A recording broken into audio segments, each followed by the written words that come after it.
Good evening, everyone. My name is Brittany Miller Darling, and today I will be discussing the intricate relationship between freedom of speech and civil rights in the pursuit of equality, particularly in the context of our democratic society. This is an overview of our table of contents.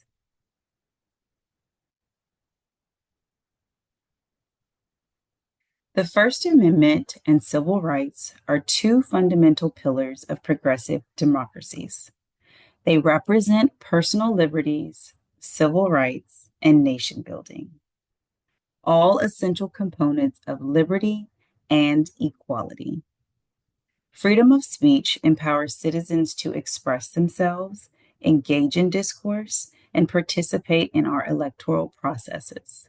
However, this very freedom brings with it significant challenges, particularly when it intersects with issues of discrimination and misinformation.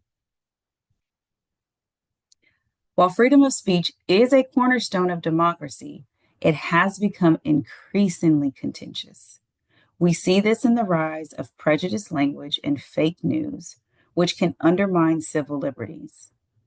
Unrestricted speech can lead to manipulative political advertisements and hate speech that targets vulnerable groups, raising critical questions about the limits of free expression. According to Brousseau, freedom of speech is essential for a democratic society. It fosters a rich exchange of ideas, enabling citizens to make informed decisions, especially during elections. This right has historically supported civil rights movements. Think of leaders like Dr. Martin Luther King Jr.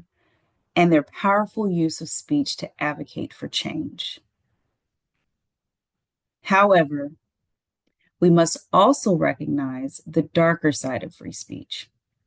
It can perpetuate discrimination and spread misinformation. Hate speech, for example, creates hostile environments that discourage minority groups from participating in elections. Studies show that individuals exposed to hate speech often experience heightened levels of violence and mental distress, which can ultimately suppress voter turnout.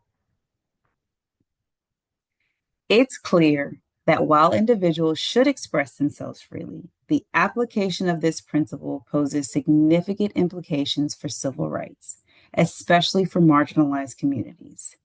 Hate speech can lead to real world violence and further marginalization, eroding the very protections civil rights seeks to uphold. In the electoral context, the implications of free speech are profound. Print media, television, and social networks play crucial roles in shaping public opinion. However, misinformation can occur at alarming rates, as seen in the 2016 and 2020 US elections, where false narratives targeted minority groups to discourage their participation. The legitimacy of the Electoral College hinges on informed participation.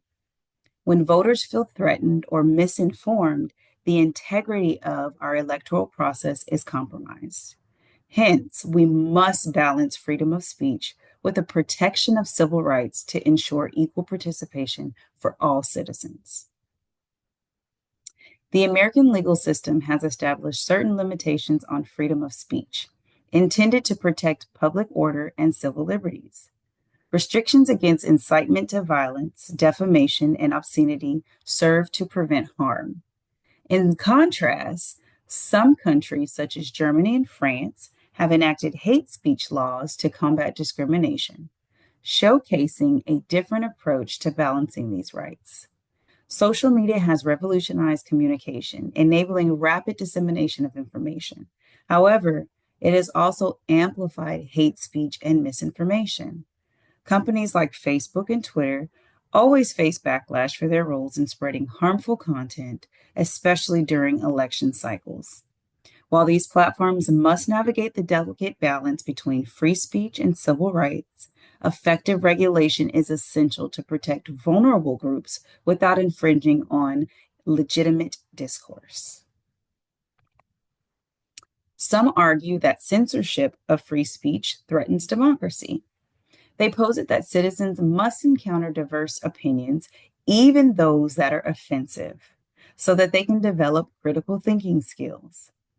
This perspective emphasizes the importance of allowing all voices in the marketplace of ideas. However, while this viewpoint holds merit, it fails to address the tangible harm caused by hate speech and misinformation. Empirical evidence shows that such speech leads to violence and exclusion of marginalized communities. Therefore, we need well-defined restrictions that protect civil rights while preserving the essence of free speech. In conclusion, we must recognize that protecting free speech and guaranteeing civil rights are critical, especially in a democracy striving for equality. Freedom of speech enables social change and active participation in democracy, yet unchecked expressions like hate speech and misinformation can undermine these very principles. By establishing thoughtful limitations on speech that incites violence and discriminates against specific groups, we can create a society where freedom of speech and civil rights coexist harmoniously. Together, let us strive for a fair and inclusive democracy. Thank you.